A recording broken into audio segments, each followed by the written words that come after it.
Hi, good evening. This is John Hawkins Jr. with Gateway Counseling Center. This is our Tuesday night Facebook Live. We do it every Tuesday at 8:15.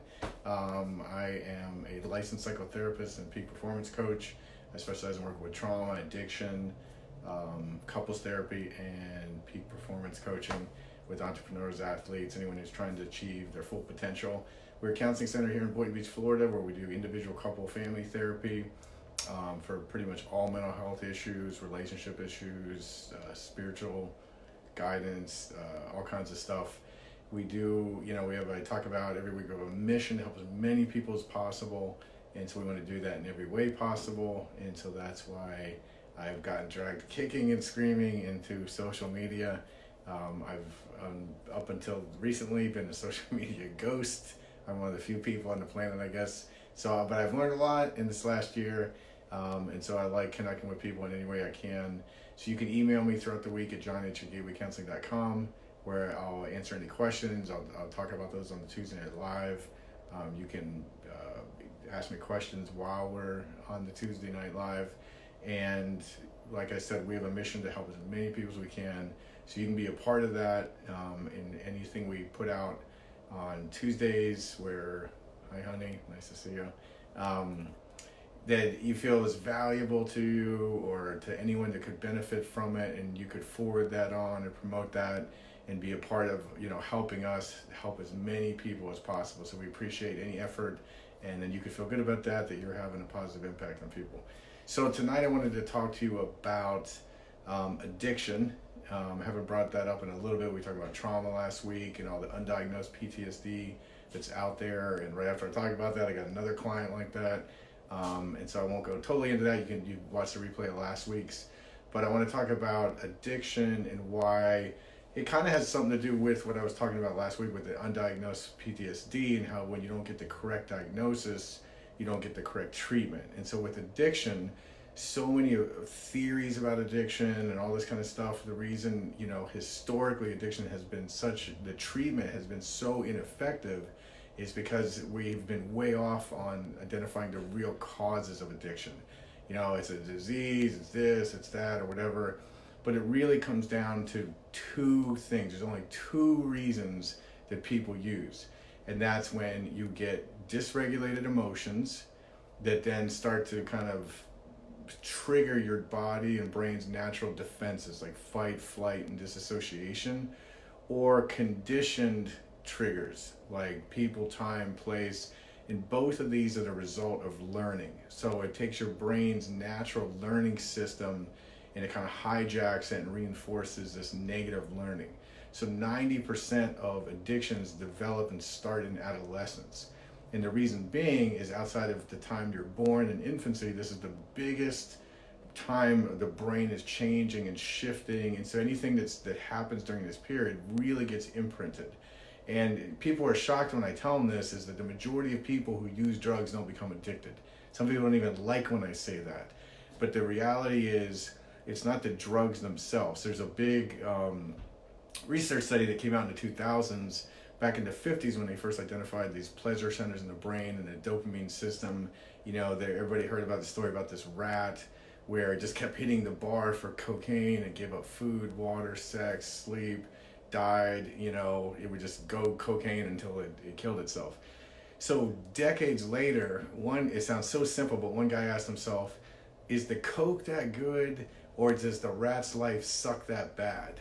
And so what they did is they built a cage that was like 200 times the size of the original rat's cage, and they put securely attached rats who've been nursed by their mother and touched, so it affects the way their brain develops. They put foliage and plants and pictures of nature, and then they got rats addicted on cocaine and heroin. They put the rats in what they called rat park with the drugs, and the rats wouldn't even touch the drugs.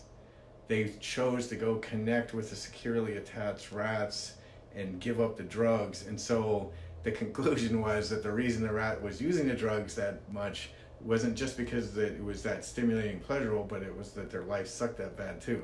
So I know that's a little bit of a side note, but really I'm telling you, it's not the drug itself, because the majority of people who use substances or experiment. I'm not advocating going out there and experimenting with recreational drug use, but I'm saying they don't become addicted. So it's factors within the person that 90% of the time begin in adolescence. And so really, in essence, all types of addictions are really learning disorders, where, this is the age where we would start to learn how to deal with our emotions, regulate things. And when you start to learn how to do that through a particular substance or behavior, then the brain really imprints that into what's called your implicit memory system, and it starts to become automatic. And when it becomes automatic, it takes no conscious thought, so it bypasses your prefrontal cortex. Like when I drove here today, I didn't have to think about how to drive or figure out how to drive. It's just automatic. Usually when I drive here, I don't even remember driving. I just wonder how I even got here. So it's just become this automatic thing. So it's the same thing with substance use. So when you're treating it as a behavioral problem, moral problem, or just a spirit, like you're not getting to the neurological cause of what's driving the behavior, and then you try to change your behavior, you always fail, or you just switch addictions, right? I've seen that so many times when I used to work in treatment full time, where somebody, I had one woman who she had obesity, she was binge eating, and then she got the bariatric surgery, and she became a full-blown alcoholic. I had another guy right around that same time period who was an alcoholic and got sober and gained 65 pounds in his first 8 weeks out of treatment, because I still can't regulate these emotions, and I still have all these, learned conditioned triggers that then I have to regulate in this way. So once you start to get dysregulated and this dissociative process kicks in, or your anxiety, and my brain just automatically knows, like, do this, do that to regulate, whether it's pornography or spending or whatever it may be. So then you have to get access to this part of the brain, undo and erase this implicit learning. So there's different therapies I do, like EMDR and brain spotting, some other experiential therapies, while simultaneously you're having new learning experiences. I'm learning how to deal with these emotions, connect with others, use more positive ways to regulate things like that. And as you're clearing the old, it really allows the new to imprint. And so you have to use, with these experiential therapies, you're working with the body sensations, which we call a bottom-up process, where you're working with your thoughts and everything. It's a top-down process. And because, like I'm saying, it's in the midbrain and the lower brain primarily, you can't just take these top-down approaches like giving people information, education. It's good, but it's not going to change anything. So you have to come from the bottom up and really shift it.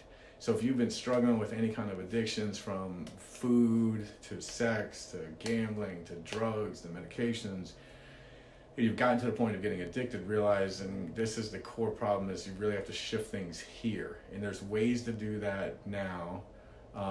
Like I said, there's some of the SMAC experiencing, ADP, brain spotting, EMDR, all these things is how we really change that. But if you don't do that, you're just gonna have to jump compulsions or switch that. And then, I was talking to someone today where they got caught in a recent relapse, and really what happened is they did something that started to trigger shame and self-contempt, and then that got stronger, and then that went to alcohol and cocaine, and then they felt more guilt and shame about that, which triggered more of an urge, right? Because they'd begun in adolescence learning how to deal with these, overwhelming feelings of shame or sadness through cocaine and alcohol. So I'm helping them clear out those implicit memories of that learning, and then helping them deal in the office with learning how to tolerate these feelings, and giving them guidance on how to then use these feelings as a resource to live the life they want to live. If you have any questions about that, hit me up this week at jonh@gatewaycounseling.com. I will email you back right away. Any other questions you have, things you want me to talk about on Tuesday nights, shoot that stuff to me. Once again, you can follow us on Facebook, Gateway Counseling Center, Gateway Counseling Center on YouTube. We have Gateway Center on Instagram, and the Mind Zone group on Facebook as well. So every Tuesday night at 8:15, I'll be here answering any questions you have, or giving information, forward anything on to anyone that you believe could benefit from whatever we're talking about on Tuesdays. You guys have a great week, and I will see you next Tuesday at 8:15.